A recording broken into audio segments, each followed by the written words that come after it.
Selamat datang kembali di webinar Trimegah sore hari ini. Semoga teman-teman tetap semangat dan juga sehat selalu.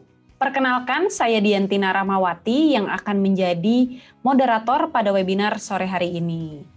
Sesuai dengan topik webinar kita sore hari ini, kita akan berbincang seputar strategi pengalokasian aset investasi agar tujuan investasi kita dapat tercapai sesuai rencana.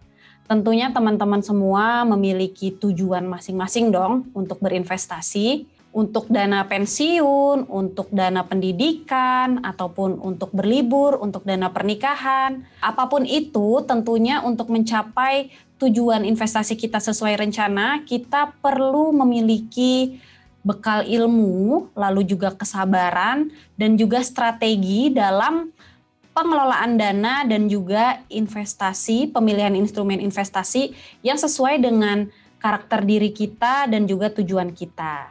Nah, bersama saya telah hadir narasumber-narasumber kita yang hebat-hebat nih, yaitu yang pertama, Bapak Fahrul Fulvian, selaku Head of Economic and Fixed Income PT Trimegah Sekuritas Indonesia, dan juga Ibu Rena Mustika Tresna selaku Kepala Seksi Kerjasama Kelembagaan Pasar Surat Utang Negara, Kementerian Keuangan Republik Indonesia. Nah, tentunya teman-teman semua di sini dalam berinvestasi kan punya pertimbangan lah ya, mulai dari dananya, tujuannya tadi, ataupun ada faktor-faktor yang mempengaruhi investasi kita gitu ya. Nah, benar nggak sih Pak Fahrul kalau kayak kondisi global ekonomi, suku bunga acuan, lalu inflasi, ataupun nilai tukar mata uang, itu berpengaruh pada instrumen investasi pasar modal, Pak? Iya, tentu saja hal-hal seperti itu berpengaruh di dalam investasi di pasar modal.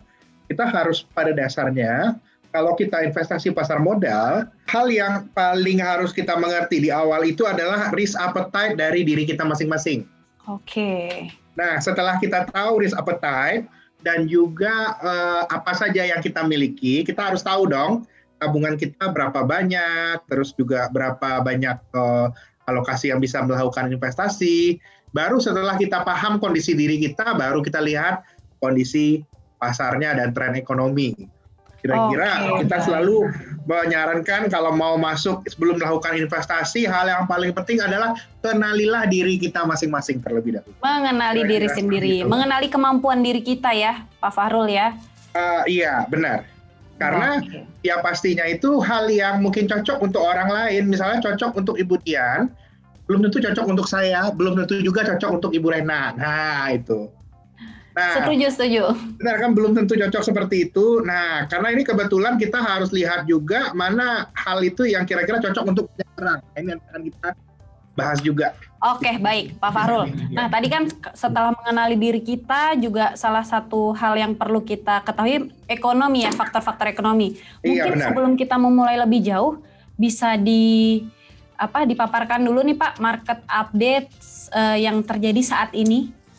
Untuk Pak Fahrul dipersilahkan. Oke, iya. Saat ini sebenarnya kalau sama-sama yang kita ketahui ya, kalau Bapak Ibu ada investasi di saham ataupun sudah beli obligasi sebelumnya, kita sama-sama ketahui belakangan ini lagi ada volatilitas. Pasar obligasi yang tadinya lari cepat, sekarang lagi ada koreksi sedikit. Harus melihat apa sih penyebab koreksi pasar keuangan belakangan ini. Kalau kita lihat itu memang belakangan ini, Bapak Ibu sekalian, ada sebuah kecenderungan, baru sebuah dugaan Bapak Ibu, bahwa kan sekarang katanya mau ada vaksin Bapak Ibu. Vaksin itu membuat ekspektasi ekonomi di Amerika Serikat itu ada mulai perbaikan. Orang mulai melihat kalau vaksin ini bagus, bagaimana? The Fed yang tadinya potong-potong bunganya 0%, naik nggak? Market mulai pricing in, ada bunga itu naik. Walaupun sebenarnya marketnya ragu-ragu. Kalau kita lihat US Fed Fund Future, ini perhitungan orang keuangan di Amerika Serikat, akhir tahun 2022, The Fed bisa naik suku bunga, itu kondisinya sekarang. Tapi kalau kita belajar dari kondisi yang mirip akan optimisme ekonomi Amerika Serikat seperti tahun 2016, zaman Donald Trump, Saya hanya bisa bilang bahwa kalau dulu ada yang namanya Trump reflation trade, sekarang bilang juga Biden reflation trade. Hal yang kita pelajarin dari Trump reflation trade itu adalah memperbaiki ekonomi itu tidak semudah membalikkan. Itu yang dulu terjadi di tahun 2016, apalagi sekarang di tengah pandemi. Kalau kita lihat bagiannya The Fed itu kan inflasi sama pengangguran. Kalau kita biasa baca koran atau baca artikel di internet. Ya, kalau saya lihatnya mau membalikkan kondisi seperti sebelum COVID itu tidak gampang. Karena orang-orang sekarang sudah mulai sadar bahwa kita bisa go digital. Ini hal yang juga sangat mempengaruhi. Yang kita lihat itu ya itu membuat kondisi sekarang yang orang takut bunga naik, saya rasa itu prematur. Karena itu dalam beberapa bulan ke depan saya masih menyarankan kepada Bapak Ibu investor untuk tetap overweight atau mengalokasikan investasinya di aset-aset yang terkait dengan emerging market, terutama pasar Indonesia. Fenomena apa yang akan kita lihat sekarang, jadinya itu dari sisi globalnya juga kita harus lihat bagaimana dampak polisinya Joe Biden terhadap The Fed. Ini yang lagi kita lihat sekarang ini ya. Orang bagi lihat itu inflasinya di Amerika Serikat.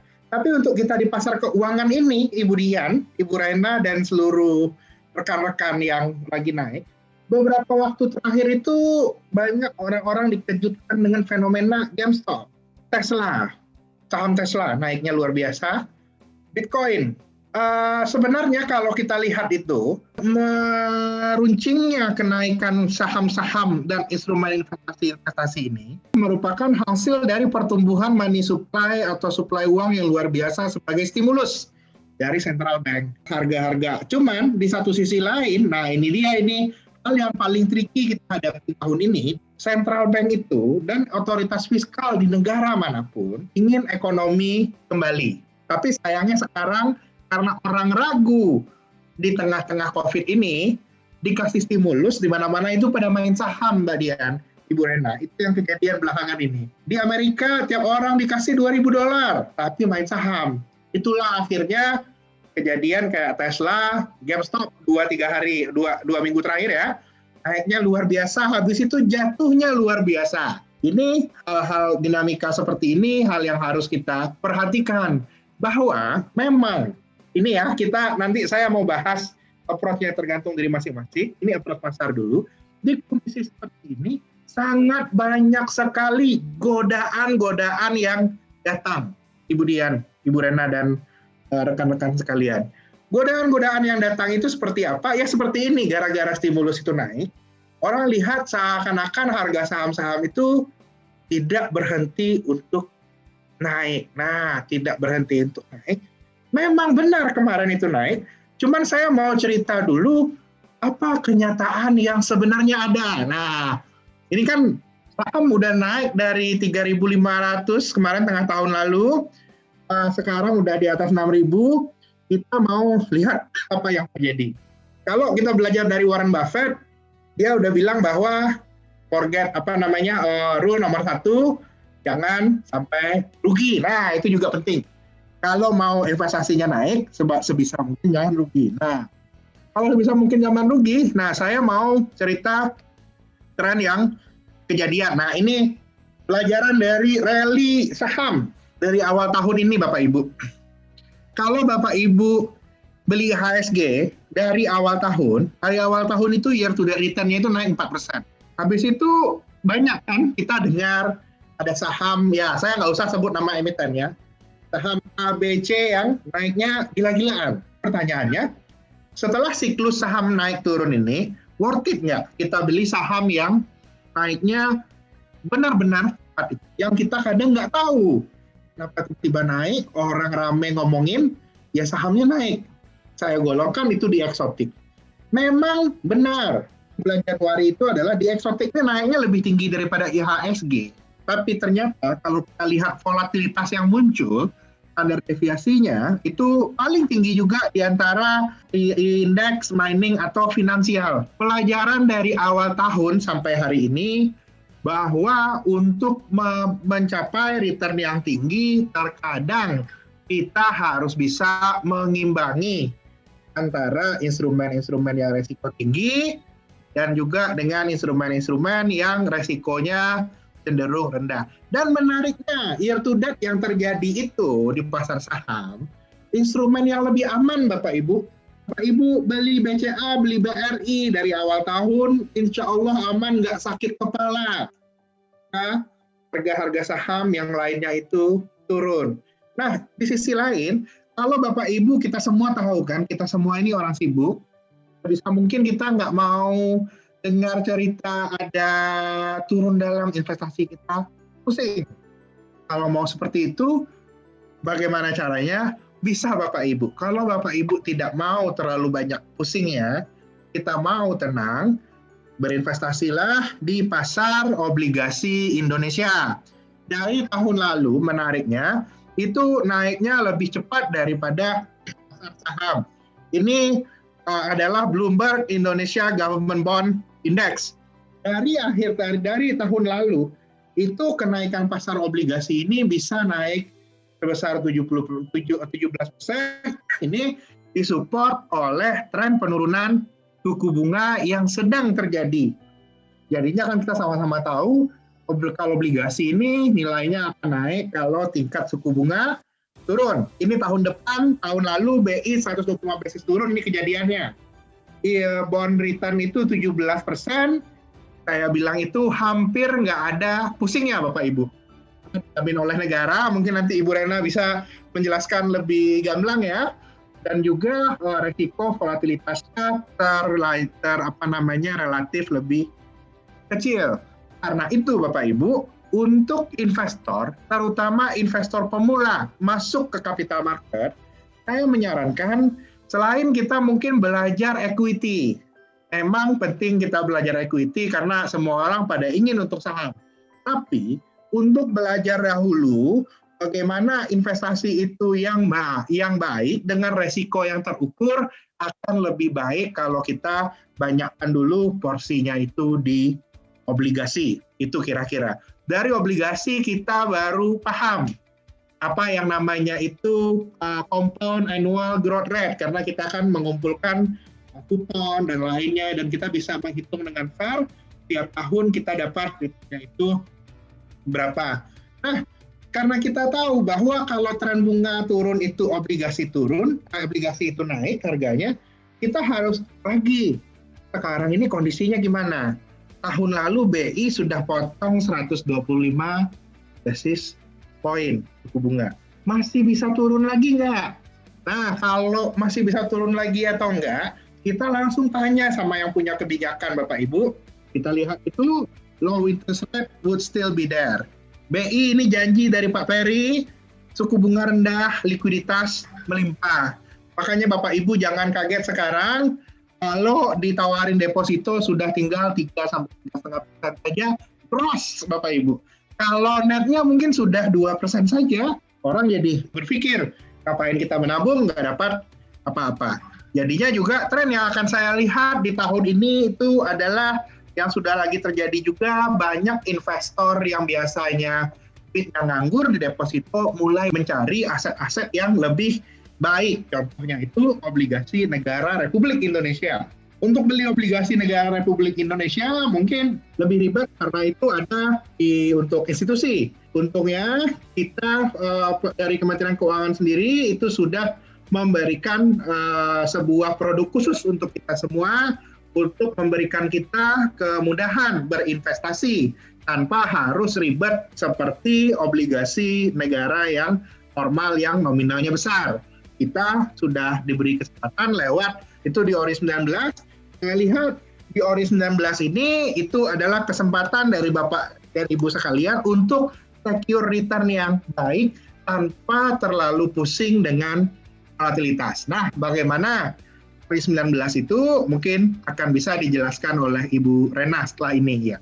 Kira-kira seperti itu saja market update dari saya. Saya melihat tren penurunan suku bunga ini belum berakhir dan beli obligasi yang tradable itu masih merupakan pilihan yang baik untuk menjaga nilai dari kekayaan kita. Ya.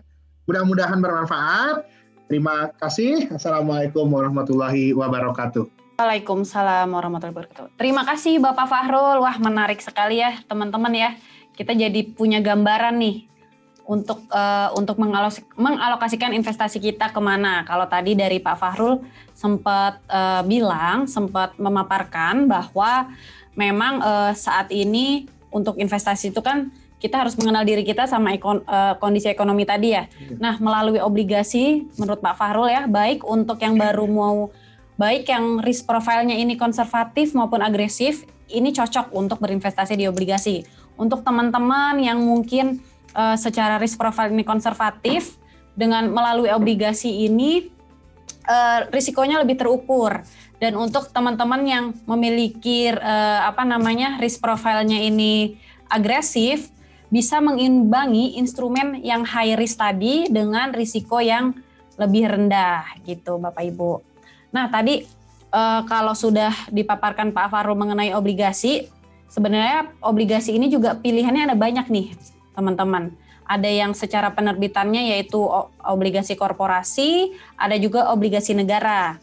Nah tentunya obligasi negara memiliki keunggulan secara keamanan nih, salah satunya ya, yaitu secara keamanan dijamin oleh negara nih, atau mungkin bisa juga kita bilang nih default risk free investment.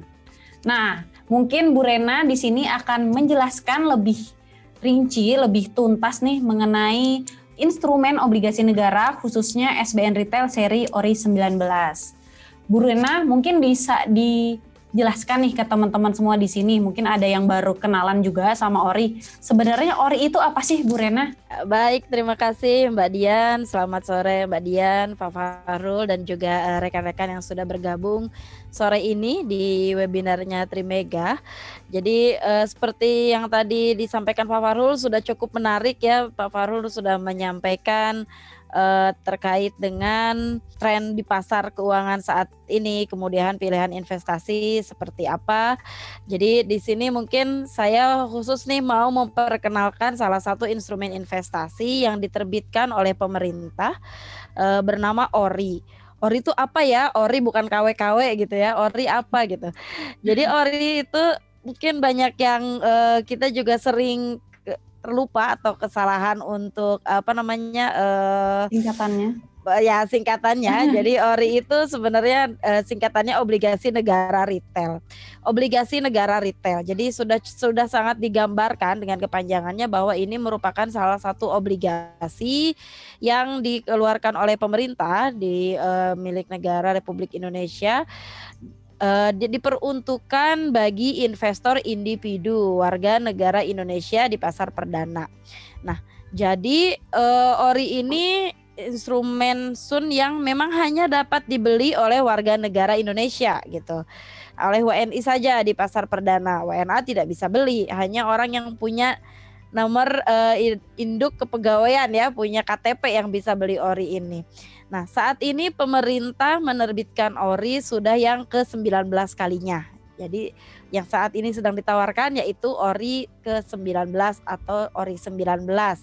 Karakteristiknya tadi kalau Pak Fahrul sudah sempat untuk menyinggung nih, kalau yang namanya obligasi tradable di saat ini dengan tingkat tren suku bunga rendah, harganya menjadi lebih tinggi nih. ORI ini instrumen yang pas sekali nih, karena ORI merupakan instrumen surat utang negara yang tradable. Jadi dapat diperjualbelikan dengan tingkat kupon yang bersifat tetap ya, atau fixed rate. Nah, pada penerbitan ORI kali ini Mbak Dian, Pak Fahrul, kita mengusung tagline pulihkan negeri, bangkitkan investasi. Kenapa kita mengusung tagline ini? Karena kita ingin membawa dua pesan dalam satu semangat. Pertama, bahwa fokus pada ajakan untuk bersama-sama kita memulihkan negeri dari dampak pandemi, menjaga kesehatan diri, termasuk juga menjaga kesehatan publik ya, menjaga kesehatan orang banyak. Jadi mari kita bersama untuk memulihkan negeri ini dari pandemi dengan saling menjaga. Kemudian yang kedua, dengan berinvestasi di ORI ini adalah bagian dari partisipasi langsung masyarakat warga negara Indonesia dalam upaya untuk memulihkan ekonomi Indonesia. Karena hasil dari penerbitan ORI ini tentu akan digunakan untuk membiayai program-program prioritas pemerintah dalam rangka penanggulangan COVID-19. Jadi itu mungkin sekilas tentang ORI, Mbak Dian, sambil kita bisa gali lebih jauh tentang ORI 19. Menarik ya Bu ya, nggak cuma sekedar instrumen investasi, tapi punya pesan-pesan khusus nih dalam penerbitannya ya, yaitu untuk negeri kita sendiri nih teman-teman. Jadi ada, selain dapat cuannya, kita juga punya punya distribusi untuk negeri kita sendiri, seperti itu ya Bu Rena ya. Kontribusi untuk negeri lah ya Mbak Dian. Betul. Ikut menjadi investor ORI ini. Investor ORI. Iya Bu. Nah Bu, tadi kan ORI 19 ya. Sebenarnya tapi apakah benar-benar khusus untuk penerbitannya, namanya maksudnya ORI 19. Sekarang kita lagi di masa pandemi COVID-19 gitu Bu. Iya. Nah ini tuh sebenarnya apakah ada kaitan khusus tersendiri Bu, ORI saat ini tuh khusus untuk COVID atau segimana gitu Bu? Ya, jadi pas banget ya sebenarnya ya COVID-19, nanti kita upaya untuk salah satu untuk mengatasi COVID-19 dengan ORI 19. Tapi bukan ORI 19, bukan karena kita sedang menghadapi pandemi COVID-19, tapi ORI 19 ini merupakan jumlah atau seri penerbitan. Jadi untuk ORI sendiri pemerintah sudah menerbitkan untuk ke-19 kalinya. Dan dari 19 kali ini tentu saja tidak ada cerita gagal bayarnya ya teman-teman semuanya. Jadi ini seri untuk penerbitan. Nah, untuk mengetahui hubungannya, apa sih hubungannya sebenarnya antara ORI dengan pandemi ini? Mungkin saya coba jelaskan terlebih dahulu tentang tujuan dan manfaat dari penerbitan surat utang negara sendiri nih. Tadi Pak Farul udah bilang nih, SUN ini ada yang dalam nilai besar, dilelang dan sebagainya, atau dalam valuta asing, ada yang retail. Jadi tujuan utamanya tentu saja untuk membiayai defisit APBN. Nah, menutupi kekurangan kas negara ini dengan salah satunya menerbitkan ORI, kita diprioritaskan untuk pembiayaan pengeluaran tadi nih, pengeluaran pemerintah yang salah satunya saat ini fokus pemerintah adalah mengatasi pandemi, Mbak Dian. Jadi seperti kita tahu kan kondisi pandemi saat ini masih berlangsung ya. Jumlah kasus positif COVID di negara kita ini masih terus meningkat. Bahkan betul banget, Bu. semakin banyak gitu ya, di tahun ini malah semakin banyak orang yang meninggalkan, mulai lupa meskipun sudah lama gitu. Jadi sudah mulai kurang perhatian dengan 3M dan 3T-nya. Nah, dengan peningkatan kasus ini tentu pemerintah harus mengalokasikan ya program-program prioritas, termasuk salah satunya saat ini adalah untuk pengadaan vaksin. Memang ORI ini bukan khusus diterbitkan untuk beli vaksin gitu. Iya, bukan berarti pemerintah beli vaksin ngutang sama ORI nih, ngutang nih pakai ORI, bukan. Hanya ORI ini sebagai salah satu sumber di pembiayaan APBN yang digunakan untuk membiayai pengeluaran negara. Salah satunya sekarang kita sedang fokus untuk pengadaan vaksin ya dalam rangka penanggulangan pandemi. Seperti itu mungkin hubungannya nih Mbak Dian. Oke, baik Bu. Jadi kebetulan aja ya Bu ya, sama-sama 19. Jadi memang udah banyak juga ya seri ORI ini ya, sudah sampai 19 ya Bu ya. Iya, betul. Dan perlu ditekankan lagi nih teman-teman, dari 19 itu tidak ada yang pernah gagal bayar. Jadi benar-benar memang keamanannya sangat dijamin ya oleh pemerintah. Nah, tadi kan itu tujuan dari sisinya pemerintah ya Bu Rena ya. Tapi kalau dari tujuan penerbitan khusus untuk investor retail gitu Bu, sebenarnya ada misi-misi khususkah gitu Bu? Kenapa ada penerbitan khusus instrumen investasi untuk investor retail gitu? Padahal kan sebenarnya seperti yang tadi Pak Farul bilang juga ya, pemerintah dalam penerbitan surat utang tuh juga banyak cara lah, dari lelang bisa, dari ada macam-macam seperti itu Bu. Bagaimana Bu? Iya, betul sekali. Jadi sebenarnya mungkin kalau Pak Farul sudah sangat paham nih kalau komposisi retail dalam pembiayaan, mungkin kalau komposisi ya sangat kecil ya Pak Farul, kita Ya, hanya tapi pertumbuhannya kan dahsyat iya, Ibu, pertumbuhannya ceritanya. dahsyat ya. Iya. Jadi kenapa sih pemerintah ini susah-susah mau menjangkau instrumen investor retail, padahal satu kali lelang kita bisa 35 triliun mungkin mengumpulkan dari pasar, dari investor korporasi. Kemudian Dalam waktu seminggu aja tuh Bu ya, satu kali lelang biasanya. ya, satu kali lelang, 2 minggu sekali 2 untuk minggu surat sekali utang yang yang sun. konvensional, ya 2 minggu sekali untuk yang syariah. Terus kenapa sih pemerintah harus susah-susah nih mau capek-capek untuk membuat satu instrumen khusus untuk perorangan? Pertama, kita tujuannya ingin memperluas basis investor di dalam negeri. Boleh jadi sekarang teman-teman mungkin yang milenials atau yang baru terpapar dengan informasi surat utang negara retail, boleh jadi mulai untuk berinvestasi dalam jumlah kecil nih. Tapi kecil dengan terus berkembang seperti Pak Farul tadi sampaikan, pertumbuhannya sangat pesat, semakin banyak investor domestik, semakin banyak investor yang berinvestasi di surat utang negara, maka basis investor dalam negeri kita semakin kuat. Artinya ketika kita ada goncangan atau apa, mungkin dapat meminimalisir resiko kita terjadinya capital flight yang kalau seperti ada pandemi, ada goncangan kemarin kan, kepemilikan asing kita memang turun ya. Jadi banyak orang yang keluar nih dari pasar modal kita. Ya, satu itu untuk memperluas basis investor. Kemudian juga kita juga ingin menyediakan alternatif instrumen investasi bagi masyarakat yang aman dan terjangkau. Jadi untuk SBN Retail, Sun Retail, ORI, ini tidak hanya dijamin oleh pemerintah, bukan pemerintah yang menjamin, tapi undang-undang. Pembayaran kupon, iya, pembayaran kupon dan pokoknya dijamin oleh undang-undang. Ada 2 undang-undang yang menjamin, Undang-Undang Surat Utang Negara dan juga Undang-Undang APBN. Setiap tahun untuk pembayaran kupon dan juga kupon dan juga pokok atas surat utang negara dianggarkan di undang-undang, dicantumkan harus dibayarkan. Jadi kalau pemerintahnya berganti, saya punya ORI, belinya sekarang presidennya Jokowi, nanti presidennya ganti gimana? Tidak masalah. Karena yang menjamin undang-undang, bukan pemerintah yang sedang menjalankan pemerintahan ya, bukan yang menjabat. Kemudian yang ketiga, kita juga ingin mendukung stabilitas pasar keuangan domestik. Jadi seperti tadi kita ingin mengembangkan basis investor, pasar keuangan kita lebih stabil, lebih banyak yang masuk untuk mendukung terwujudnya masyarakat yang berorientasi pada investasi. Jadi kalau masyarakat kita ditanya mungkin sudah punya rekening tabungan, hampir seluruhnya mungkin sudah punya rekening tabungan. Bahkan anak-anak sekolah juga sekarang kan sudah punya rekening tabungan, dibukakan rekening tabungan masing-masing di sekolahnya. Tapi kalau ditanya mungkin sudah punya rekening surat berharga atau sudah pernah mencoba berinvestasi, kita bisa bandingkanlah dari sekian ratus penduduk Indonesia berapa juta yang baru berapa yang punya yang punya habit untuk berinvestasi di pasar modal kita. Jadi kita ingin juga mendukung terwujudnya masyarakat yang berorientasi pada investasi, dan tujuan akhirnya tentu kita ingin mewujudkan cita-cita kemandirian pembiayaan pembangunan. Jadi yang membiayai pembangunan ini ya masyarakat Indonesia sendiri gitu.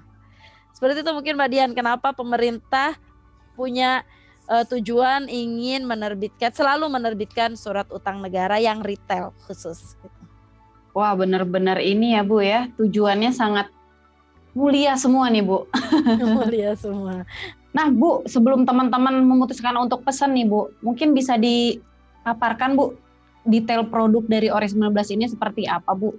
Nah seperti ini mungkin Bapak Ibu, jadi kalau saya perkenalkan ini untuk ORI 19, jadi penerbitnya adalah Pemerintah Republik Indonesia. Jadi kalau ditanyakan bagaimana jaminannya, tadi sudah dijelaskan, dijamin oleh 2 undang-undang, Undang-Undang Surat Utang Negara dan juga Undang-Undang APBN. Saat ini seri yang ke-19 kali diterbitkan, kemudian masa penawarannya nih Bapak Ibu dicatat, jadi ORI ini tidak bisa dibeli sepanjang waktu selama tahun 2021. Tidak, kita menawarkan ORI atau instrumen SBN lain itu pada waktu-waktu tertentu saja. Ada masa penawarannya. Jadi masa penawaran untuk ORI 19 ini hanya dari tanggal 25 Januari hingga 18 Februari 2021. Jadi 18 Februari ini sudah ditutup. Bapak Ibu sudah tidak dapat lagi memesan ORI 19 dari pemerintah untuk yang penerbitan di perdana ini. Bentuknya tanpa warkat dan dapat diperdagangkan. Jadi bukti kepemilikannya nanti adalah konfirmasi ketika Bapak Ibu menyelesaikan transaksi pembelian ori di mitra distribusi yang Bapak Ibu pilih. Tanggal penetapannya 22 Februari, kemudian settlementnya 24 Februari. Apa yang dilakukan di tanggal settlement atau penetapan ini Bapak Ibu tidak ada, cukup Bapak Ibu mengecek saja di emailnya sudah masukkah untuk bukti kepemilikan ori yang telah Bapak Ibu pesan. Jatuh temponya 15 Februari 2024. Jadi tenornya 3 tahun Bapak Ibu. Kemudian nilai nominal per unit ini yang kita pemerintah sangat dorong ini adalah nilai nominal per unit untuk surat berharga ini minimal dari 1 juta. Jadi dari 1 juta saja itu sudah dapat memiliki 1 unit ori. Kalau selama pandemi mungkin mengurangi ngopi di kafe atau mengurangi nongkrong-nongkrong sambil ditabung, coba mungkin 1 bulan 1 juta itu ada mungkin ya. Kita kaum milenial ini bisa untuk beli 1 unit ori nih. Jadi kelipatan 1 juta per unit, jadi nilainya 1 juta. Maksimum pemesanannya 3 miliar per orang. Kalau saya punya uang 10 miliar gimana ya? Boleh dibeli atas nama kakaknya, ibunya juga didaftarkan untuk punya SID ya. Jadi setiap SID maksimum pemesanannya 3 miliar. Kemudian mitra distribusinya ada banyak, ada 16 bank, 4 perusahaan efek dan 6 perusahaan fintech, baik peer-to-peer lending maupun fintech upward. Nah, salah satunya diantaranya Trimega yang sudah sangat lama sebagai mitra distribusi pemerintah sampai saat ini bekerja sama dengan baik dengan pemerintah untuk memasarkan produk-produk SBN retail. Kemudian untuk jenis kuponnya ini fixed rate, jadi tingkat kuponnya 5,57% per tahun. Yang menarik tadi Mas Fahrul menyampaikan nih kalau sekarang deposito Bapak Ibu paling terima 3-4% itu per annum gitu di tren yang suku bunga rendah saat ini. Nah, ori ini kami tawarkan dengan tingkat kupon 5,57% per tahun. Jadi sangat menurut kami ini cukup kompetitif ya Pak Fahrul. Kita cukup menawarkan kompetitif. Sangat menarik sih Bu. Sangat menarik ya sebagai instrumen investasi saat ini. Kita ada istilahnya namanya minimum holding period. Jadi ada satu periode di mana ori ini belum dapat dipindah bukukan. Nah, setelah 15 April itu sudah dapat dipindah bukukan setelah penerimaan kupon pertama di tanggal 15 April. Kuponnya dibayarkan tiap bulan Bapak Ibu. Jadi ini seperti punya cash flow pendapat passive income yang tiap bulan, tiap tanggal 15 silakan cek rekening sudah masuk. Iya, bisa buat tiap tanggal 15 bisa buat beli tambahan vitamin Bu dari kupon ori nih Bu. Iya, bisa mungkin, buat beli pulsa, bisa buat bayar bayar tagihan wifi mungkin, bayar tagihan listrik. Jadi setiap tanggal 15 kuponnya dibayarkan, yang diterima kupon per bulannya itu sudah dipotong pajak yang pajaknya lebih kecil daripada bunga pajak bunga lainnya. Jadi pajak bunga untuk ori ini hanya sebesar 15%. Dan itu yang diterima Bapak Ibu sudah final kupon per bulannya setelah dikurangi pajak. Agen pembayarnya Bank Indonesia. Jadi kalau beli ori setiap tanggal 15 gajian lagi. Gajian tanggal 25 gajian lagi Bapak Ibu tanggal 15. Kalau PNS 2 kali. Kalau PNS pas gajian tanggal 1 gajian lagi tanggal 15 tuh. Jadi, pas 2 minggu ya Bu. Pas 2 minggu ya. Fortnightly ini pas banget gitu untuk mengatur cash flow. Jadi seperti itu Mbak Dian, Mas Fahrul dan juga rekan-rekan yang bergabung hari ini terkait dengan struktur ori. Silakan. Waduh, menarik Bu, menarik. Nah, tadi kan mungkin kita sudah ngomongin keuntungannya lah Bu ya, keunggulan-keunggulannya. Nah, dari ori 19 ini apakah sebenarnya memiliki, namanya investasi kan kita tahu ada risikonya ya Bu ya, yang kita tahu nih. Nah, dari ori 19 ini sendiri apakah memiliki risiko Bu?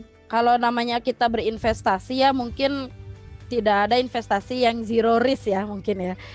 Kalau yang zero risk apa ya Pak Fahrul, mungkin pinjam sama orang tua atau nggak mungkin ya. Tapi kalau namanya meminjamkan uang atau ingin menghasilkan nilai tambah atas uang yang kita miliki, tidak mungkin gitu kalau kita tidak bicara masalah risiko. Mungkin iya betul. Jadi kalau Resiko untuk apa sih resikonya kalau saya mau beli ori atau mau beli produk SBN retail lainnya yang dikeluarkan oleh pemerintah? Ini coba saya tayangkan. Jadi sebenarnya ini bukan resiko kalau beli ori ya, mungkin resiko berinvestasi secara umum. Tapi coba saya arahkan dengan yang terkait ori. Mungkin resiko berinvestasi secara umum, pertama kita ada resiko gagal bayar. Kita beli produk investasinya tapi pokok atas investasi yang kita pinjamkan itu tidak kembali. Nah, kalau untuk ori ini resiko gagal bayarnya tidak ada. Bebas resiko gagal bayar. Kenapa? Karena ori ini seperti tadi saya bilang dijamin oleh 2 undang-undang. Pemerintahnya ganti nggak masalah. Pejabatnya ganti nggak masalah, atau saya udah nggak di DJPPR nih, masalah nggak nih kalau beli ori? Nggak masalah Bapak Ibu. Ori ini bebas resiko gagal bayar, dijamin oleh undang-undang. Kemudian kalau bicara investasi, kita pasti bicara resiko pasar. Nah, resiko pasarnya gimana sih kalau beli ori? Harga ori memang menyesuaikan dengan kondisi pasar. Tapi seperti yang tadi disampaikan Pak Fahrul juga nih, di tren yang suku bunga rendah seperti ini malah harganya naik ya Bapak Ibu. Jadi kalau trennya dari harga ori ini boleh dicek, silakan untuk harga ori ini trennya meningkat. Jadi resiko pasar ada ya. Kalau namanya berinvestasi untuk instrumen yang tradable ada resiko pasarnya. Kemudian resiko likuiditas, apakah ada resiko likuiditasnya ketika saya butuh uang dalam waktu cepat, ingin mencairkan instrumen investasi yang saya miliki, apakah ada resiko? Tentu ada ya, namanya kita memegang surat utang, itu ada risiko likuiditas. Namun kami sebagai penerbit, sebagai issuer meminimalisir risiko ini dengan kita mewajibkan mitra distribusi untuk membantu penjualan ori. Jadi bagi Bapak Ibu yang punya ori kemudian butuh cash, punya pengeluaran yang tidak terduga dalam jangka waktu sebelum habis tenornya 3 tahun, jangan khawatir, ori ini sifatnya tradable, dapat diperjualbelikan dan mitra distribusi kita akan selalu siap untuk membantu Bapak Ibu, termasuk ke Trimegah nih, pasti Trimegah sudah selalu siap untuk membantu Bapak Ibu untuk menjual ataupun membeli ori di pasar sekundernya. Seperti itu mungkin sekali. Mbak Dian. Iya. Jadi semua risikonya ini sudah punya solusinya ya Bu ya. Jadi bisa kita bilang zero risk nggak sih Bu? Kalau kayak gitu Bu? Ya sangat, kalau kata Mas Fahrul tadi, resiko yang sangat minim ya. Sangat minim ya Bu ya. Iya, volatilitasnya cenderung lebih rendah. Jadinya kan kita memang di investasi ini seperti halnya kehidupan Ibu. Kita harus menyeimbangkan. Kita memang banyak yang harus kita kejar dalam kehidupan ini. Cuman jangan sampai terlalu banyak yang kita kejar itu membuat kita tidak fokus dan lalai kan. Nanti ujung-ujungnya pusing juga. Kita harus mengimbangkan. Karena itu kita lihatnya ori ini adalah bagian dari investasi yang menjadi bagian yang tidak terlalu kita pikirkan. Karena insya Allah dijamin oleh negara, kira-kira seperti itu. Baik. Mantap nih. Makin mantap saya juga nih mau invest di ori 19 nih Bu. Ya. Nah Bu, tadi kan Bu Rena juga bilang bahwa ori ini hanya bisa dilakukan pemesanannya pasar perdananya ya Bu ya, pada saat masa penawaran. Di tahun ini tuh kira-kira akan ada ori lagi kah Bu, atau ada SBN retail seri lainnya kah Bu? Karena kan kalau di tahun lalu kita ada 6 penerbitan tuh Bu, lalu di tahun sebelumnya juga ada 10 penerbitan. Bagaimana nih Bu kalau di tahun 2021 ini? Ya, jadi untuk di tahun 2001 ini saya nggak ada tayangannya, tapi boleh Bapak Ibu boleh dicatat yang sudah menunggu-nunggu. Iya nih, biar nggak ketinggalan nih. Ya, biar nggak ketinggalan ya. Di tahun 2021 ini pemerintah akan menerbitkan 6 seri untuk SBN retail dan 1 seri khusus yang untuk wakaf link sukuk ya, atau sukuk wakaf retail. Nah, jadi yang instrumen pertama diterbitkan saat ini yang sedang ditawarkan ori dari tanggal 25 Januari hingga 18 Februari. Kemudian nanti ada lagi sukuk retail di tanggal 26 Februari mulai ditawarkan seri SR014. Kemudian pemerintah seperti yang tadi saya sampaikan akan menerbitkan juga sukuk wakaf retail seri 002 karena kita baru pertama kali tahun kemarin untuk yang retail wakaf linknya itu di 1 April. Ada lagi nanti untuk saving bond retail. Jadi seri yang non tradable-nya itu di 21 Juni. Kemudian ada lagi sukuk retail lagi di bulan Agustus, dan ori kembali terbit di ori ke-20 di tanggal 27 September nanti, kemudian ditutup dengan sukuk tabungan di 1 November. Jadi ada 7 instrumen ya, Bu, ya? retail tahun ini. Mungkin yang tradable-nya itu lebih banyak yang tradable, Pak Farul. Iya nih Bu, menarik nih Bu. Iya. Ya, jadi lebih kita liquid ya Bu. lebih liquid ya di masa pandemi ini. Ada 4 yang tradable, kita akan menerbitkan 2 kali ori dan 2 kali sukuk retail. Ada 2 yang non tradable, yaitu yang saving bond retail dan sukuk tabungan, dan 1 instrumen khusus untuk sukuk wakaf retail. Seperti itu mungkin Dian ya. Baik teman-teman, jangan lupa dicatat ya biar nanti nggak ketinggalan nih masa penawarannya nih. Nah Pak Farul, tadi kan kalau Bu Rena juga bilang kalau tahun ini juga sama ya kayak tahun lalu akan ada terbit 4 seri tradable nih. Ini kalau secara di sisi market nih Pak, apakah ada pengaruh nih Pak dengan banyaknya penerbitan seri tradable ini, potensi-potensi buat teman-teman di pasar sekunder ini akan seperti apa Pak dengan banyaknya seri tradable? Iya, sebenarnya kalau saya lihat, kalau dari sisi pasar sekunder sendiri, ada sebuah driver yang sangat besar pada tahun ini di pasar keuangan Indonesia, itu adalah likuiditas yang terjadi karena ekonomi ini lagi lesu, itu masih akan luar biasa besar. Karena itu kita lihat, ketika kita beli ori, karena itu kita masih melihat resiko harganya tahun ini masih cenderung kecil. Itu yang kita lihat. Kita baru nanti itu mulai agak cautious terhadap tren suku bunga kalau benar-benar kita sudah lihat recovery-nya beneran kejadian dan baru bunga itu naik. Nah, saat ini kita kan lihat dijadwalkan bahwa vaksinasi itu kan baru akan selesai itu di tahun depan.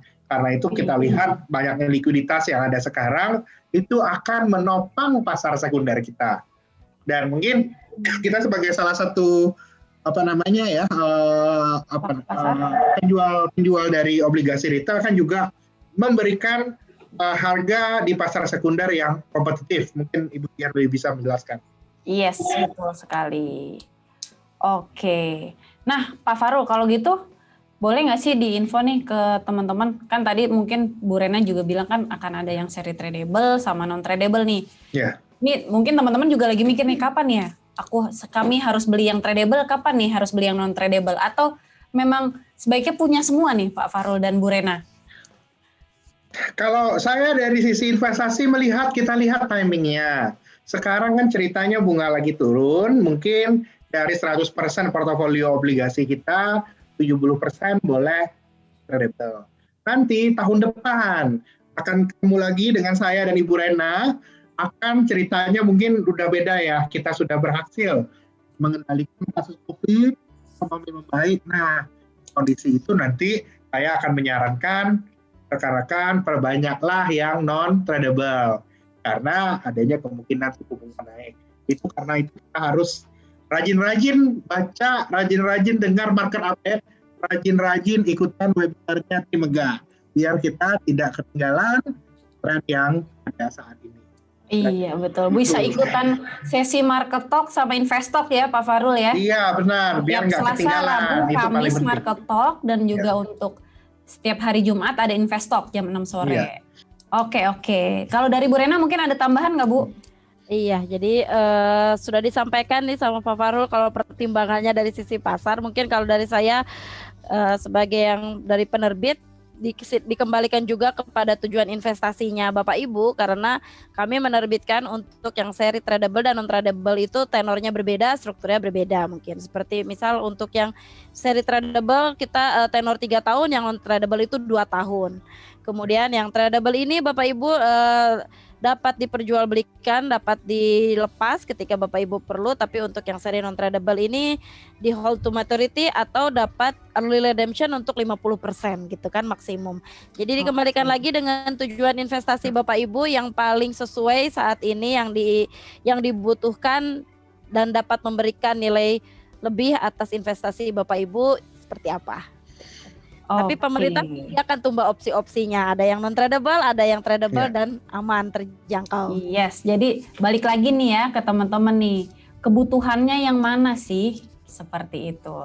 Nah mungkin tadi kalau udah dijelasin nih sama Bu Rena, sama Pak Fahrul, sekarang giliran saya nih ngejelasin gimana sih kalau mau beli Ori 19.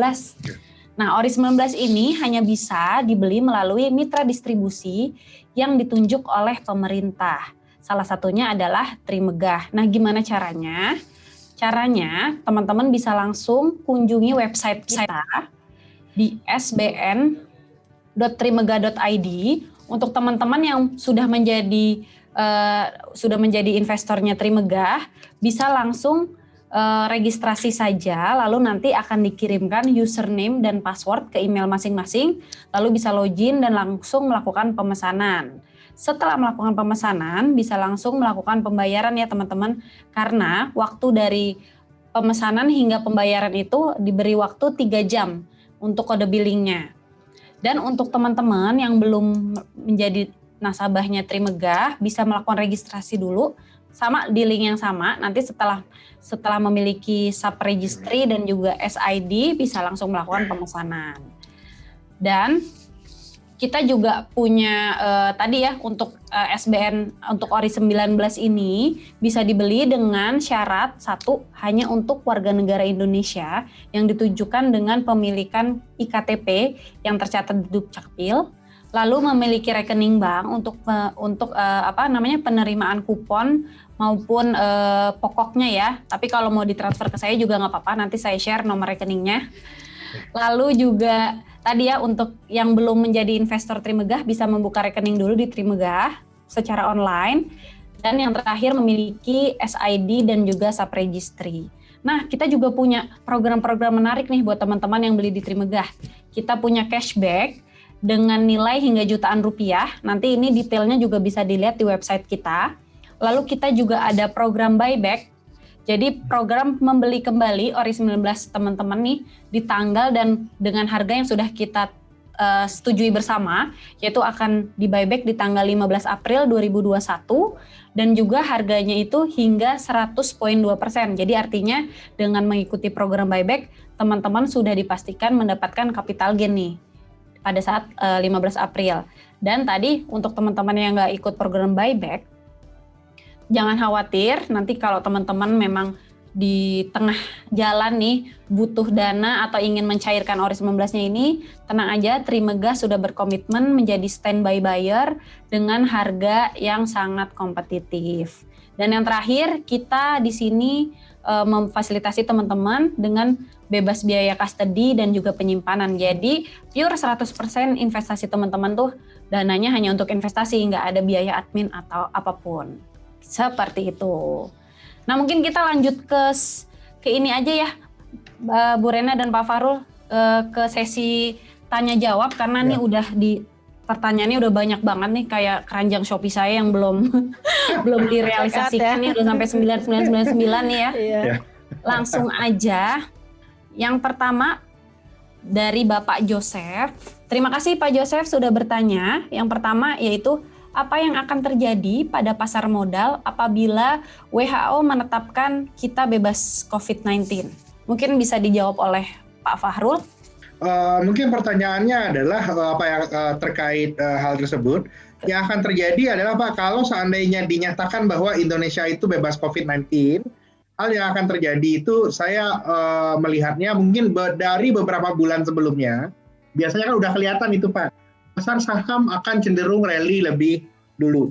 Dan kalau di kondisi sekarang ini, kalau dinyatakan Indonesia bebas COVID-19, hal yang akan terjadi adalah pasar obligasi akan cenderung flat dan pasar akan mulai melihat kayaknya kenaikan inflasi dan kenaikan suku bunga. Kira-kira seperti itu Pak. Kalau sampai ada kejadian kita bisa 100% dari COVID-19. Mungkin pertanyaannya justru lebih itu kira-kira kapan itu terjadi. Kalau kita lihat dari plan yang ada sekarang, itu rencana selesainya vaksinasi itu adalah Maret 2022 kalau tidak molor. Nah itu juga harus kita lihat ya bagaimana step-stepnya. Dan saya rasa juga di kondisi sekarang ini memang pilihan investasi kita, saya lebih lihat kita harus punya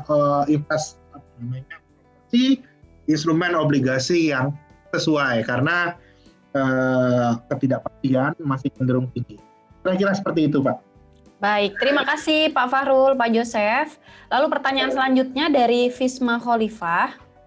Bagaimana cara membaca grafik saham yang baik dan apakah berlaku juga analisis grafik ini terhadap ORI? Oh ya, Mbak Fisma Khalifah, mungkin kalau kita bahasnya grafik itu kalau pendekatannya grafik berarti kita memakai pendekatan technical analysis. Kita melihat pola-pola harga dan pola-pola kejadian jual beli yang ada di masa lalu itu bisa memberikan arahan tentang hal yang mungkin akan terjadi di masa yang akan datang. Kalau terkait tentang hal ini sebenarnya itu kalau mungkin belajar technical analysis itu cenderung subjektif dan ada banyak alirannya. Kalau saya sih menyarankan kalau ingin belajar yang benar mungkin belajar beberapa indikator awalnya, itu yang saya lihat ya, karena kalau untuk technical analysis tidak ada pakem yang terlalu saklek berbeda dengan analisa fundamental. Dan apakah ini juga bisa dilakukan technical analysis di ORI? Saya lihat tentunya juga bisa dilakukan, tapi nature-nya berbeda dibandingkan saham. Kalau saham kan naik turunnya drastis, ORI naik turunnya tidak terlalu drastis, itu yang harus kita ingat. Oke, baik, terima kasih Pak Fahrul.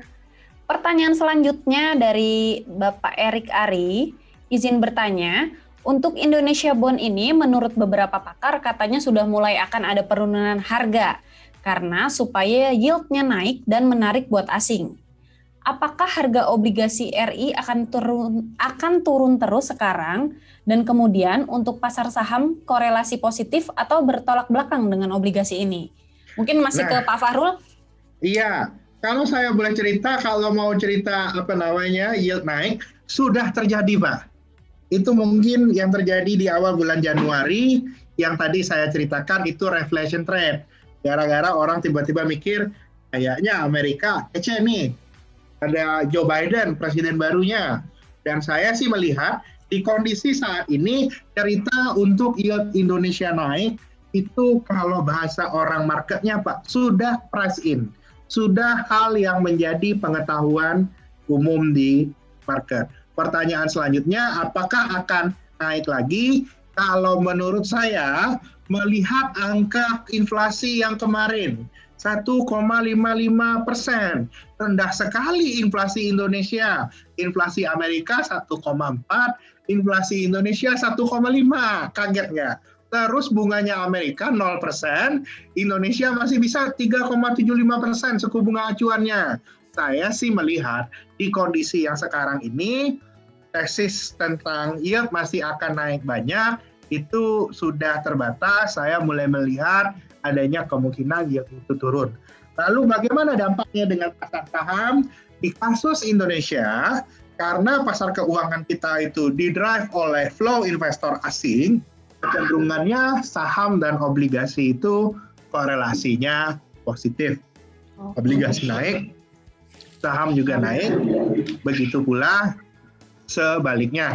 Kira-kira seperti itu, Pak. Lalu ini pertanyaan dari Ibu Dinia F, mungkin bisa dijawab dengan saya. Apakah menjual ORI 19 di pasar sekunder akan dikenai biaya administrasi di luar pajak penjualan? Dan bagaimana prosedur penjualannya? Ya, jadi di Trimega sendiri, Bu Dini, kita punya harga bid offer daily yang akan dipakai untuk penjualan hariannya dan tidak dikenakan pajak sama sekali. Jadi pure dana nanti yang dikenakan adalah hanya dari harganya aja, Bu.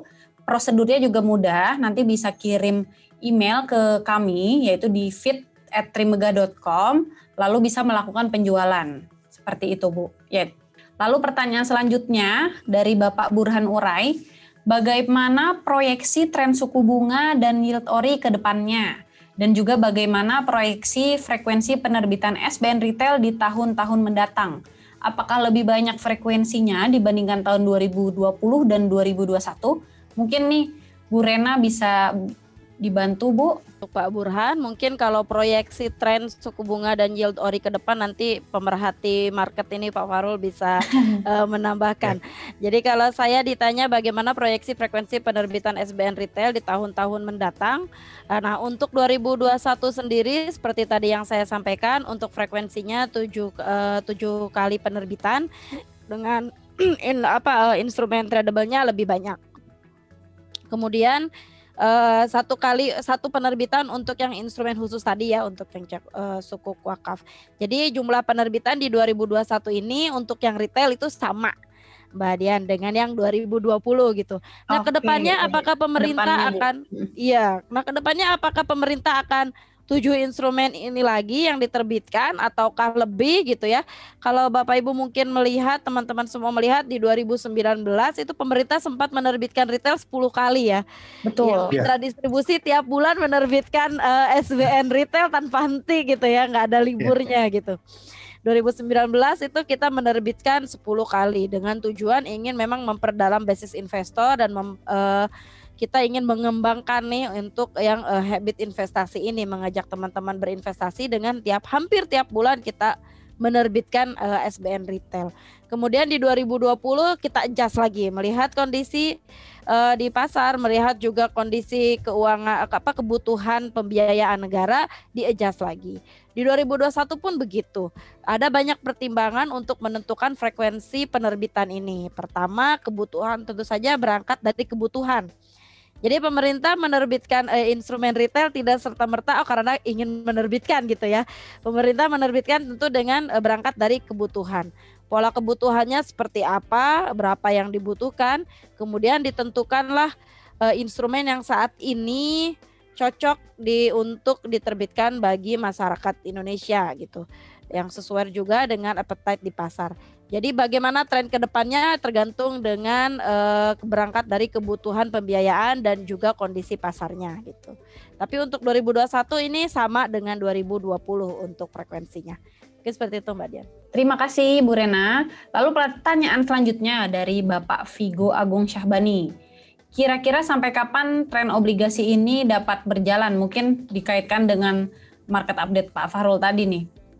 Saya sih lihatnya tren kenaikan harga obligasi masih akan berlanjut sampai akhir tahun ini. Itu yang kita lihat. Di tahun depan ketika vaksinasi sudah mulai terjadi, kita sudah mulai melihat adanya resiko suku bunga naik. Jadi nanti saya dan Ibu Rena tahun depan akan datang dengan SBR dan ST Bapak Ibu. Karena di kondisi seperti itu suku bunga yang yang non tradable dan suku bunga floating akan jadi lebih menarik. Kira-kira seperti itu. Lanjut ya. Ini mungkin bisa digabungkan nih pertanyaan dari Bapak Alexander Hilarius dan juga Bapak Lixpen Saritua Panjaitan. Yang pertama adalah bagaimana rasio perbandingan yang ideal antara saham dan obligasi? Mungkin rasio di kepemilikannya tadi Pak Farul, setiap individu ya. Terus bagaimana manajemen berinvestasi di pasar modal? Apa saja yang perlu perhatikan? Baiknya berapa persen dari pendapatan? Berapa persen dari pendapatan? Lalu diversifikasi antara saham dan obligasi tadi Pak Farul dan juga mengenai yield ya. Nah ini mungkin sepertinya Ibu Dian ini sebenarnya relevan sama seperti yang kita bahas di webinar sebelumnya. Betul, bisa dilihat tuh di Instagram Live Investock Jumat lalu tuh Bapak. Iya, kita bahas itu sama. Cuman di sini saya kasih kisi-kisinya. Pokoknya kalau mau ngapa-ngapain, terutama berinvestasi ini, kenalilah dulu diri sendiri. Itu yang kita lihat. Kita orangnya seperti apa, kebutuhannya kayak gimana, terus pendapatannya berapa. Kita yang pasti sebelum kita berinvestasi, kita harus pastikan dulu kebutuhan sehari-hari kita penuhi Bapak Ibu sekalian. Ketika kita sudah bisa memenuhi kehidupan sehari-hari, baru kita berpikir untuk investasi. Karena itu saya selalu cerita, investasi terbesar dari kita sebenarnya adalah pengembangan diri dulu. Pengembangan diri, karir bagus, bisnis melejit, dagangan laku, lancar jaya, maka tabungan akan dengan sendirinya akan datang. Nah, saya sarankan Untuk manajemen ORI dan investasi yang lain ini, saya sarankan rasio tabungan itu sebaiknya semakin ditinggikan dengan semakin tingginya tingkat pendapatan. Ketika mungkin kalau banyak ya kata orang tua kita, ketika pendapatan naik, janganlah gaya hidup yang naik. Nah, gaya investasi kalau perlu yang naik ketika pendapatan kita naik. Jadinya kalau untuk persentase, saya sebenarnya melihat penuhi dulu kebutuhan diri. Kalau memang tabungan hanya bisa 10% di awal-awal, tidak apa-apa. Nanti kalau saya lihat sustainable-nya mungkin kalau yang sudah punya kebutuhannya lebih banyak, sudah mau menikah, sudah mau punya anak, mungkin akan sustainable kalau rasio tabungannya bisa sampai 30%. Itu akan sangat bagus sekali, Bapak Ibu sekalian. Nah, lalu bagaimana dengan proporsi investasi kita di ORI ataupun saham? Yang pertama kita harus tahu dulu riset tertarik kita, kebutuhan kita seperti apa, dan juga pengetahuan kita. Kalau kita sebenarnya itu baru di pasar modal, kita baru baru belajar main saham, saya sangat encourage Bapak Ibu sekalian itu ikuti kata-katanya Warren Buffett. Bahwa kalau mau untung, hal yang paling penting itu di awal itu jangan rugi. Nah, itu agak berbeda tapi ada benarnya. Salah satu cara jangan rugi, kita belilah instrumen yang aman. Belajar dulu di instrumen yang aman, kita tahu, ORI kita sudah terbiasa menghitung compound interest. Tiap tahun nanti kekayaan kita nambah 5,57%. 5,57 ya Ibu ya, kalau di ORI 19 ini, itu nanti yang akan kita jelaskan. Jadinya saran saya, kalau seandainya baru di capital market ini, banyakin dulu obligasi nggak apa-apa. Baru nanti semakin kita paham, semakin pendapatan kita meningkat, baru kita nanti itu lebih terdiversifikasi ke berbagai aset-aset lainnya. Mungkin di awal-awal mungkin 60% dulu obligasi, 40% saham. Dan semakin ada kebutuhan yang mendesak, semakin tertinggilah porsi obligasi. Oke. Kayaknya misalnya ini 3 tahun lagi, misalnya pacar udah ngajakin kita 3 tahun lagi nikah, itu misalnya, belilah ORI 19. Itu misalnya. Karena misalnya kalau jatuh tempo, nanti itu bisa dipakai untuk biaya nikahnya. Kalau belum jatuh tempo, mungkin bisa jadi mahar dan lain-lainnya. Itu kan kita. Betul Pak Farul. Lihat di berbagai macam kondisinya, dan itu tentunya akan tetap menjadi hal yang itu bermanfaat dan baik. Nanti kalau kita udah makin belajar makin dalam, barulah kita berinvestasi di saham dan lain sebagainya. Itu dia 3 poin dari saya. 1, kenali diri sendiri dulu. Habis kenal diri sendiri dulu, habis itu kita tentukan lagi target investasinya seperti apa. Kenali diri sendiri, tentukan target investasi, kenali pasarnya. Nah, oke. Itu pengembangan dulu, diri tadi juga ya Pak Farul ya, investasi. Karena paling awal itu saya selalu bilang paling awal itu pengembangan diri. Misalnya kalau kita sekarang misalnya anak fresh graduate, ya kalau fresh graduate bagaimana caranya mau punya pendapatan tinggi kan tidak realistis. Kalau bisnis harus bangun bisnis dari awal, kalau kerja harus membangun karir, yang harus kita bangun paling awal itu diri kita. Ketika gaji kita naik, bisnis kita jalan, tabungan akan datang dengan sendirinya, investasi akan kencang dengan sendirinya. Oke. Baik, terima kasih Pak Fahrul. Pertanyaan selanjutnya untuk Bu Rena nih Bu. Untuk ORI ini, apakah nanti jika suku bunga naik, kuponnya ikut naik juga? Atau tetap aja? Kemudian bedanya ORI dan sukuk apa ya? Bingung soalnya. Mungkin bisa sekalian nih Bu, apakah nanti kalau keluar sebelum jatuh tempo kena penalti, dan juga bedanya dengan ORI dan juga fixed rate? Baik, pertanyaan mungkin yang pertama, apakah untuk ORI ini jika suku bunga BI naik, kuponnya akan ikut naik? Tadi seperti saya sampaikan, untuk ORI ini kuponnya itu fixed rate, jadi 5,57 per tahun sampai masa jatuh tempo besarnya adalah 5,57% per tahun gitu ya. Nah, ini beda instrumen itu kita beda untuk penentuan kuponnya. Nah, kalau yang kuponnya fleksibel, tapi floating tapi ada floornya, itu kita nanti untuk instrumennya namanya SBR, Saving Bond Retail, yang non tradable. Itu floating tapi ada floornya, dijaga di level tertentu. Jadi ori ini fixed ya Bapak Ibu, tidak berubah dengan berubah kenaikan atau penurunan suku bunga BI. Makanya tadi kalau Pak Farul bilang di tren suku bunga yang menurun ini nih, kalau BI nurunin suku bunga lagi, ori gimana? Ori tetap 5,57% Bapak Ibu. Tapi harganya naik Ibu. Tapi harganya naik ya. Oh, gitu.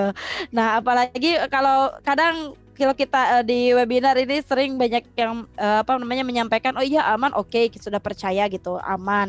Kemudian kok semakin turun ya dari ori yang seri-seri sebelumnya, kemudian nanti nunggu naik, itu biasanya 3 tahun 4 tahun nggak beli-beli Mbak Dian. Gak jadi-jadi investasinya. Resolusi aja tiap tahun gitu ya, tiap Januari biasanya jadi resolusi ya Pak Farul, tapi belum terrealisasi gitu ya. Iya benar. Jadi betul. Jadi kalau 5,57 tentu saja dalam menetapkan kupon setiap penerbitan, pemerintah kan juga mempertimbangkan seluruh variabel termasuk kondisi pasar saat ini. Jadi seperti Pak Farul tadi bilang, di tren suku bunga yang turun dengan deposito 3-4%, ori 5,57% ini fix Bapak Ibu sampai jatuh tempo 3 tahun ke depan 5,57% gitu. Kemudian bedanya apa nih sama sukuk gitu? Bedanya apa sama sukuk? Nah, pemerintah ini memberikan pilihan, menyediakan pilihan kepada masyarakat untuk berinvestasi ini dari berbagai jenis instrumen. Jadi kita ori ini yang sifatnya konvensional gitu. Sukuk ini yang syariah. Jadi ada ketika pemerintah menawarkan kepada masyarakat bisa memilih antara yang konvensional, instrumen yang konvensional itu ada ori dan SBR. Namanya surat utang negara retail. Ada juga yang surat berharga syariah negara retail atau SBSN retail atau lebih dikenal dengan nama sukuk. Nah, sukuk itu juga ada yang tradable dinamakannya sukuk retail. Ada yang non tradable dinamakannya sukuk tabungan. Nah, unitnya di Kementerian Keuangan, di kami itu satu gedung tapi beda unit. Kalau di syariah tentu ada syariah compliance yang harus dipenuhi ketika penerbitan. Termasuk juga dari aset yang dijadikan underlying, kemudian juga prinsip-prinsip syariah dari Dewan Syariah itu diikuti. Kalau yang ori, SBR ini yang konvensional. Jadi sama, untuk posisinya sama-sama dijamin undang-undang, sama-sama dikeluarkan oleh pemerintah. Yang sukuk retail, sukuk tabungan, ori maupun SBR, kita berbeda diversifikasi produk untuk memenuhi taste atau dari kebutuhan investasi di masyarakat gitu. Kemudian berikutnya lagi nih, apa beda ori dan FR? Beda, instrumennya juga beda ya. Mungkin kalau yang sudah mainnya di FR mah sudah bukan tingkat dasar nih kalau udah mainnya di FR ya Pak Farul. Iya. Jadi beda Bapak Ibu, mungkin dari nilai minimum pembelian untuk per unitnya juga sudah beda ya. Kalau FR ini mungkin nilai untuk yang obligasi negara yang ditawarkan bukan yang dalam bentuk retail ya Bapak Ibu. Bukan dalam pecahan-pecahan yang terjangkau. Nah, kenapa kita menyediakan obligasi retail seperti ori? Salah satu tujuannya itu tadi, aman tapi terjangkau. Bapak Ibu dari 1 juta sudah bisa dapat beli 1 unit ori. Nah, untuk beli 1 unit FR 1 juta apakah cukup Pak Farul gitu. Nanti ya kalau nanya ke Trimega, di Trimega saya mau beli FR berapa gitu. Itu kan dalam jumlah yang besar ya. Gitu. Jadi keuntungannya juga di Trimega sendiri Bu, kita juga fasilitasi nih untuk teman-teman yang mau transaksi fixed rate ya. Itu kita bisa fasilitasi dengan nominal minimal 5 juta rupiah. Nanti bisa langsung hubungi call center aja ya kalau mau bertanya lebih lanjut. Ya, tuh, jadi di Trimega udah ada dipecah lagi nih, bisa mulai dari 5 juta, ori mulai dari 1 juta ya Bapak Ibu. Jadi kembali lagi tadi kata Pak Farul, tujuan investasinya seperti apa, karena juga FR ini juga kan tenornya berbeda-beda ya Bapak Ibu, ada yang 5 tahun, 10 tahun dan sebagainya. Ori ini 3 tahun. Jadi kembali lagi tujuan investasinya Bapak Ibu, kalau kelebihan saya rasa kalau namanya produk pemerintah sama kalau dari sisi keamanan, tapi berbeda di yang tadi Bapak Ibu tergantung nilai investasinya berapa, tujuan investasinya untuk tenor berapa lama. Seperti itu mungkin Mbak Dian ya. Yes. Gitu teman-teman. Terima kasih Bu Rena. Sama-sama. Oke, ini ada pertanyaan lagi nih. Jika kita perhatikan, pertanyaan dari Bapak Dewono, jika kita perhatikan yield obligasi di bulan Januari cenderung naik. Apakah yield obligasi masih cenderung akan naik mengingat di tahun 2021 dengan adanya banyaknya stimulus investor lebih cenderung memilih saham sebagai instrumen investasi dibandingkan obligasi? Apakah faktor yang mendorong yield obligasi turun di masa yang akan datang? Iya, pertanyaannya bahwa memang di Januari kemarin ini lagi ada kondisi namanya itu reflation trade, Pak. Orang tiba-tiba berpikir, gampang ini setelah nanti ada vaksin, kita kondisinya akan kembali lagi sama seperti dulu. Di sini saya melihatnya bahwa setelah terjadinya krisis COVID-19, kita mau expect kembali seperti yang lama agak sulit, Bapak. Saat ini semua orang itu sudah tahu kalau misalnya kita ingin punya buka bisnis, harus punya kantor nggak? Sekarang mungkin orang sudah punya mikir, kantor tidak dibutuhkan sebanyak yang dulu lagi. Harus punya fasilitas yang lengkap di mana-mana nggak? Transportasi, terus kemana-mana kita harus berjalan kemana-mana. Ternyata enggak. Ternyata dulu saya yang biasa jualan ori ini ketemu rekan-rekan seluruh Indonesia itu naik pesawat keliling-keliling kemana-mana. Ternyata sekarang ini bisa kita bertemu lewat Zoom ini, Bapak Ibu. Yang terjadi itu adalah bahwa kebutuhan bisnis itu cenderung berubah. Dan yang saya lihat trennya ini akan membuat trennya itu likuiditas yang melimpah ini tetap banyak. Kalau boleh kita lihat yang lagi kejadian fenomena di ekonomi kita sekarang ini adalah likuiditas itu melimpah karena aktivitas ekonominya belum menemukan pattern yang baru untuk full speed. Ini membuat corporate, terutama perusahaan-perusahaan, Pak, itu menahan diri untuk investasi. Duitnya ngendon di perbankan, itu yang menjadi likuiditas untuk beli government bond, dan saya lihat inilah yang akan mendrive bond yield ini masih akan turun sampai tengah tahun dan akhir tahun ini, di luar sentimen globalnya juga yang saya lihat akan membuat dolar cenderung turun dan flow asing akan kembali ke pasar Indonesia. Saya sih melihatnya tahun ini masih merupakan tahun di mana yield obligasi bisa turun. Kalau kita ngomong tahun depan, kita recover dari 100% dari COVID, baru nanti kita bisa bertemu lagi untuk membahas arah suku bunganya yang bisa jadi memang udah naik. Kira-kira seperti itu. Oke. Terima kasih Pak Fahrul. Nah teman-teman, mohon maaf sekali nanti untuk pertanyaan yang belum terjawab akan kami jawab secara private. Namun saat ini waktunya sudah hampir habis. Mungkin dari Pak Fahrul dan juga Bu Rena nih sebagai penutup nih, sebagai pertanyaan terakhir nih. Kalau kita kaitkan nih tema kita sore hari ini yaitu alokasi aset yang tepat kunci kesuksesan investasi. Apakah menurut Bu Rena dan Pak Fahrul mengalokasikan dana kita pada ORI 19 merupakan tindakan yang tepat dan mengapa? Ya, terima kasih. Kalau dari saya, Mbak Dian, untuk teman-teman semua, apakah tepat gitu untuk mengalokasikan dana di ORI 019? Kalau dari saya pribadi melihat kondisi saat ini tren suku bunga, kemudian juga melihat kondisi yang masih pandemi dan kita tidak ada kepastian juga. Kalau Indonesia itu sudah tidak ada batch-nya ya. Kalau negara lain ada yang selesai dulu gelombang pertama nih, second wave. Kita tuh nggak ada second wave, nggak ada first wave, second wave, third wave, udah wave aja gitu terus ya di masa pandemi ini. Pemerintah berjuang sangat keras untuk mengatasi pandemi ini, tapi kondisi belum membaik saat ini. Kemudian kondisi pasar keuangan juga belum stabil, tapi kita harus tetap punya semangat optimisme bahwa semua akan kembali membaik gitu. Makanya kita ingin membawa semangat yang sama di sini, semangat untuk kita bersama-sama membangun negeri, mengentaskan pandemi, menyelesaikan pandemi ini, kemudian juga semangat untuk gotong royong membangun negeri. Jadi Ori 019 ini selain aman, terjangkau dan juga kompetitif, Bapak Ibu sebagai instrumen investasi, Bapak Ibu juga sudah berkontribusi untuk ikut serta membangun negeri melalui Ori 019. Jadi seperti tagline-nya, kita pulihkan negeri, bangkitkan investasi melalui Ori 019. Ya, Luar biasa Bu Rena.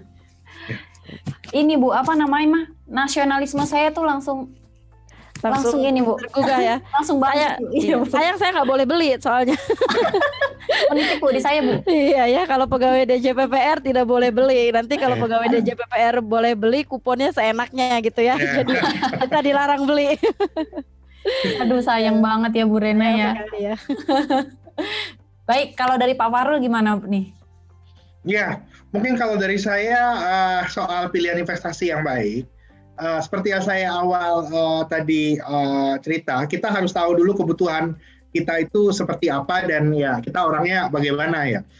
Dan terkait dengan Ori ini, saya melihat kalau kita lihat itu ya Bapak Ibu ya, kalau kita memilih sesuatu di dunia ini kan tidak ada yang terlalu bagus dan tidak ada yang terlalu jelek kan gitu. Kalau Bapak Ibu mau bunganya itu tinggi Bapak Ibu, mungkin Bapak Ibu ngerasain gejolak di pasar saham yang luar biasa. Kita mengincar return tinggi, ternyata resikonya tinggi juga Bapak Ibu. Kita mau terlalu aman Bapak Ibu, masuk deposito dapatnya net 2% mungkin Bapak Ibu, setelah potong pajak. Saya melihatnya investasi Ori ini di kondisi seperti saat sekarang ini merupakan investasi yang resikonya dan return profilnya cenderung sedang. Biasanya hal seperti ini itu hampir bisa dikatakan cocok untuk semua golongan masyarakat. Saya menyarankan pasangan yang ideal, yang sedang-sedang saja. Kira-kira seperti itu. Itu yang paling kita cari dalam hidup ini ya, Bapak Ibu. Nah, saya menyarankan Ori ini tetaplah jadikan Ori sebagai salah satu core portofolio di investasi kita. Karena juga sudah terbukti beberapa tahun terakhir ini pasar obligasi tidak kalah dengan pasar saham. Kadang-kadang juga bisa menang dengan volatilitas yang lebih kecil. Itu pesan dari saya, marilah kita tetap berinvestasi. Baik, terima kasih Pak Fahrul dan juga Bu Rena, luar biasa sekali, sangat bermanfaat sekali nih diskusi kita sore hari ini. Ya. Dan sekarang saatnya kami untuk mengumumkan pengundian door prize kita, yaitu 3 unit Ori untuk 3 orang pemenang. Jadi masing-masing nanti akan mendapatkan 1 juta rupiah. Ori senilai 1 juta rupiah ya. Dan nanti untuk yang namanya disebut mungkin bisa bantu klik yang tombol raise hand.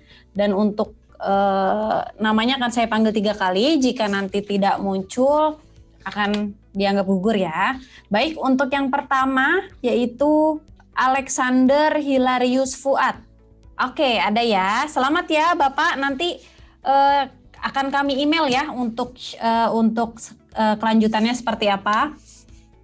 Lalu yang kedua itu adalah Ibu Dinia F. Oke, hadir. Baik, terima kasih. Selamat ya Ibu Dini. Lalu yang ketiga, Ibu Dea Rizky. Apakah ada Ibu Dea Rizky? Oke, hadir. Baik, selamat untuk para pemenang yaitu Bapak Alexander Hilarius Fuad, lalu Ibu Dinia F dan juga Ibu Dea Rizky. Nanti kita akan email ya setelah acara ini. Baik, terima kasih semua. Terima kasih Bapak Fahrul, Ibu Rena dan juga teman-teman yang sudah hadir pada acara webinar sore hari ini. Semoga banyak mendatangkan manfaat untuk kita.